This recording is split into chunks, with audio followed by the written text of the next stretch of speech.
Hello. All right. Yeah, what's up? So, I'm back Saturday night. And today is a good day. It was a great day. It was a great day. All week been a decent week, man. And I want to talk about today. First, I want to tell you that you must keep positive people in your life. You must always do that. You don't want people who reside around you to have a lot of negative stuff going on, because what it will do, it will affect you and what you're trying to do. If you're trying to do something positive and motivation and growth, you know what I'm saying? And you have to surround yourself around people who want to see you grow. And I got a saying, I say, cause I come from a good, I usually like to talk about everybody, and I like to see cause this person got that going on, this person got that going on. Now, and I was walking this morning down to go get my laundry cause I left it last night. And the guy was on the phone and he said to somebody else, he was on the phone and he said, if somebody trying to tell me who you used to be, then they got the wrong person. And it was amazing to me, because those are the people who you must surround yourself around. Because if it's somebody trying to tell you, like when y'all see, if you told somebody, say, hey man, did you see Chris on his live? The first thing somebody gonna say is, the first thing, if they know me, the first thing they gonna say is, man, man, and I don't know what might come out. I don't know. Some of my cousins, they know I used to be a good liar. So some of them gonna be like, ooh, boy, I hope he do get together. Cause that boy, it was crazy. Or it might be some people who know me and know that I'm still a pretty decent dude outside of my drug addiction and my hustle and my line, that I have been in a position to be able to help people. You know what I'm saying? So I don't know, but you have to know that who you were and what you were and things that you've been through and stuff that you overcome, they are not a part of who you are. They're a part of what made you, but they're not who you are now. You understand what I'm saying?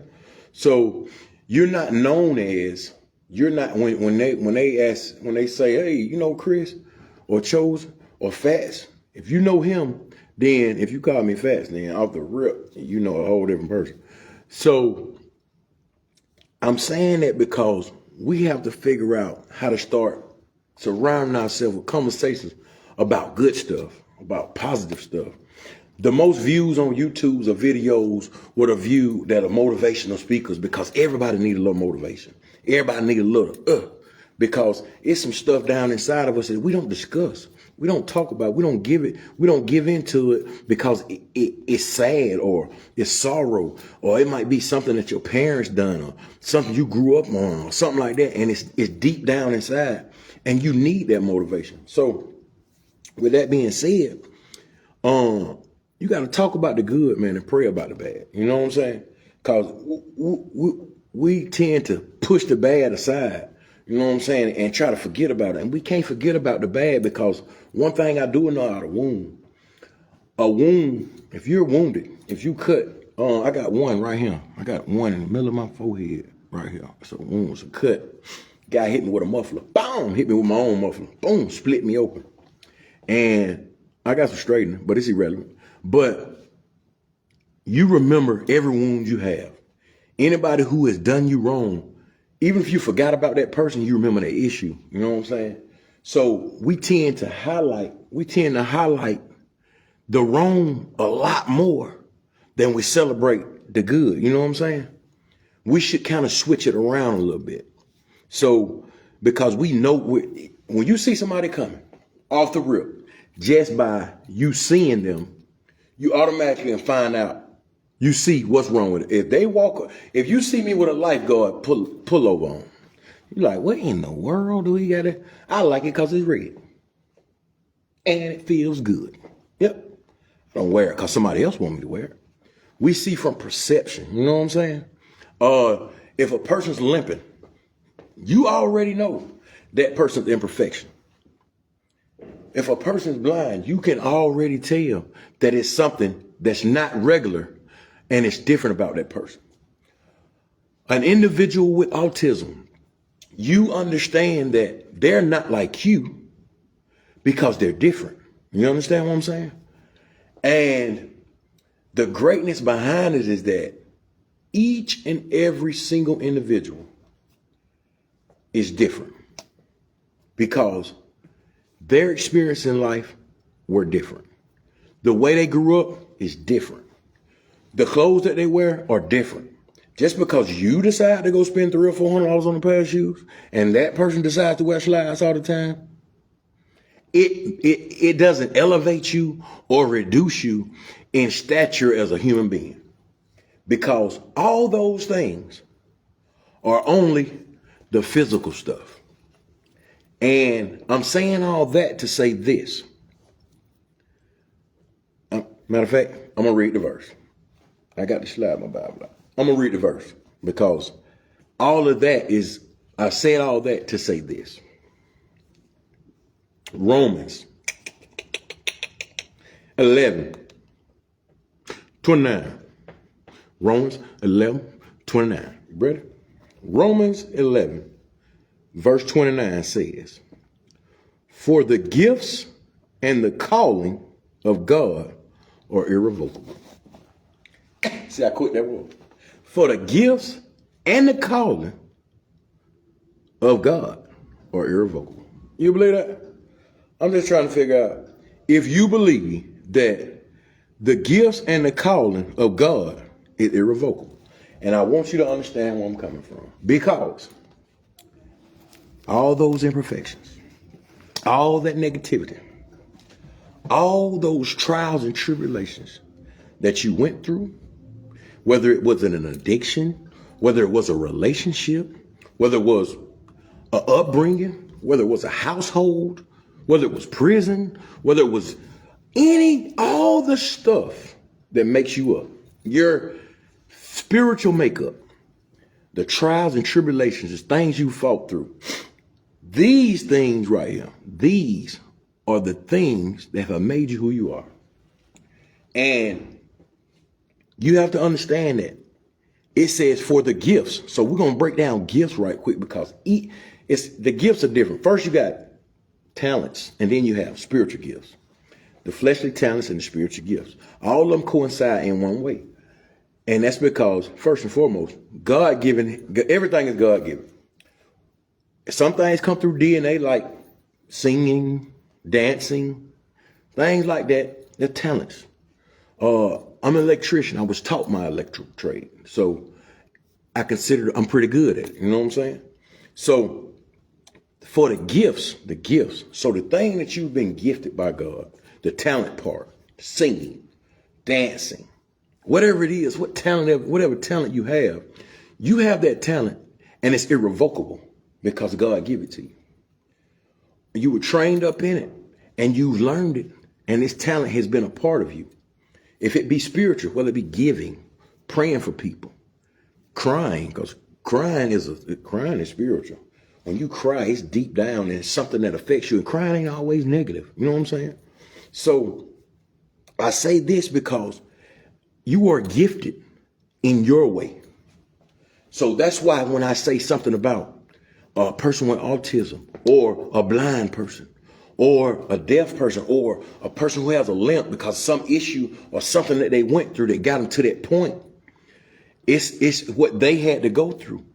And God defines us in our imperfections. I said that last week because his perfection is made through your weaknesses. So the stuff that you're going through, the stuff that you've been through, and you've made it to where you are,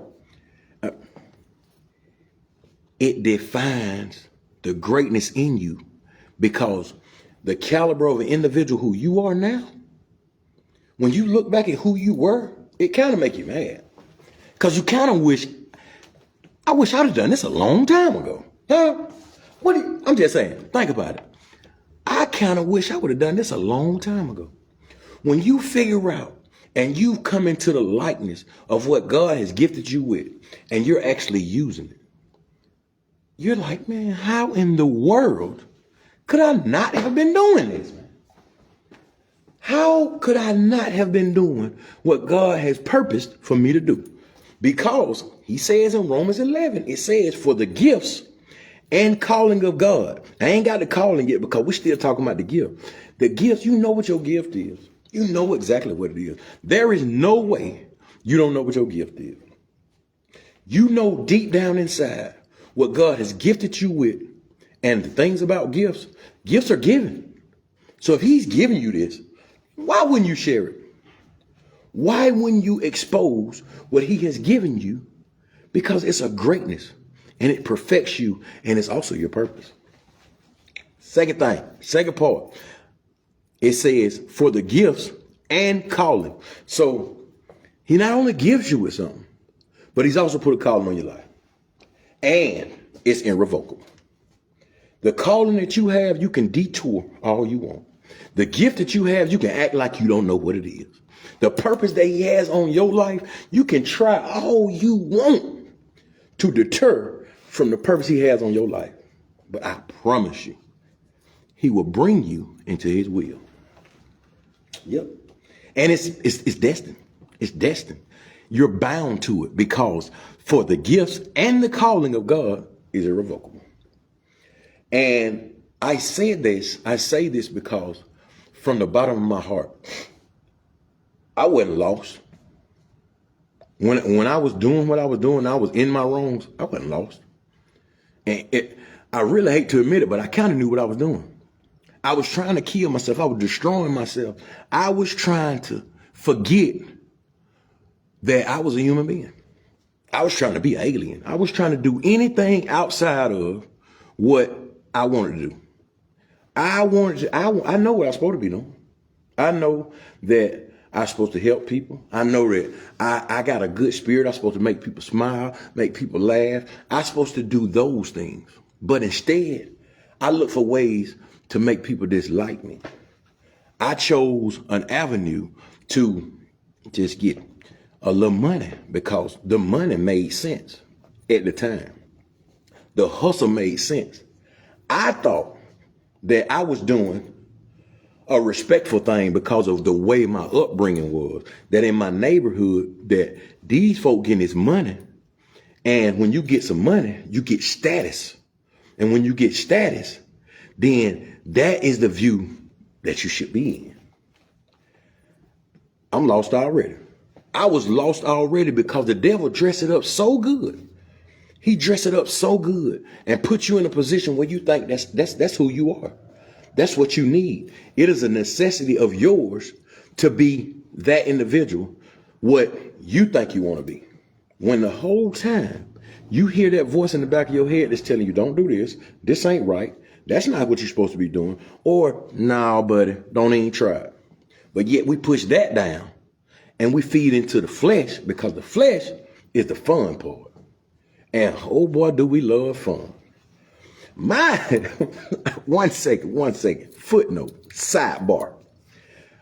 I used to think that if I wasn't high, if I wasn't on some type of drug, then what else is it to do?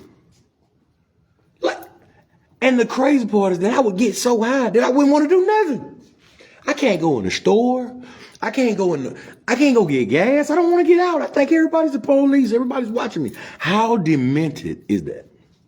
How do you get into a state of mind that you want to be in, but you're running from yourself?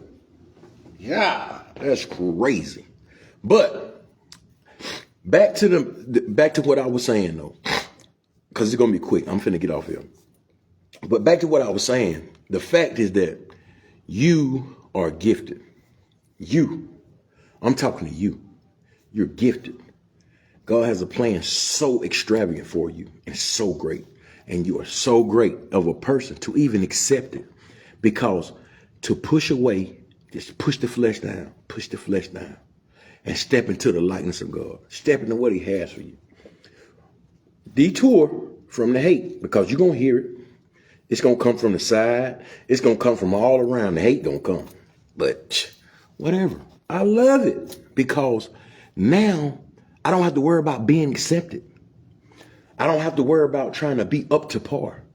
I don't need your affection or your good talk or good words of hyping me up to feel as if I'm okay.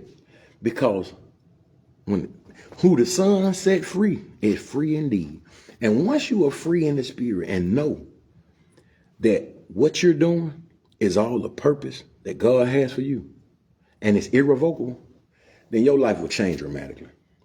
And the people who you thought were good or good people or good folk, they're going to start to fall away. They're going to start to deteriorate. They're going to start talking about you. They can't wait. Good God Almighty, I promise you, I've been doing this for about 3 months. I've been doing it about 3 months. I don't know how many it is, but I'm on YouTube, TikTok. I'm on everything. And I see the difference in the people who used to come in or the people who knew who I was. I see it changes. And some people can't wait till I get out because they want to see what I'm going to do. And some people laying on me because they ready for me to be who I used to be. I got a couple of folks I talked to, they say, I don't know that person. I don't know that person. Well, I don't know him neither. And if you still remember who he was, hang on to him and see how much I changed on you. Because I'm trying to push on. I ain't lying. I really don't even want you in my way if you still think if you still waiting on Buddy. You know what I'm saying? If you still waiting on Buddy to come back, then hey. But look here, keep waiting. Hold your breath. That's what my brother used to say. Hold your breath and see how long it takes. See what happens. Poop in one hand. Never mind. But I'm just saying, just wait on it. Just wait on it, man. So each and every day I strive to be a better individual in the will of God. Because you can be a better individual and not be in the will of God. You know what I'm saying? You can stop doing drugs and stop doing this and stop having sex and find one person and get married and do all that. But if you're not doing it in the will of God, then, we'll see how far it goes. Because what I do know is that it says right here that the gifts and the callings of God are irrevocable. So they won't be revoked. So the calling on you won't wear nothing. So you can start now and live inside your calling. Or you can wait till you're 80, 90, by the part stop working. You have to drag your feet and all that. You can do that. You know what I'm saying? But I choose today. And I choose to call Jesus Christ my Savior. And outside of that, I don't know nothing else. I don't. So I continue to lift each and everybody up. I pray for everybody who listens. And if you ain't listening, you catch me tomorrow or you pull up and you catch it whenever. And before you just send that like or send that thumbs up, say, man, I pray Chris doing all right. Before you even comment or anything, say, Lord, let it be real. And pray for me.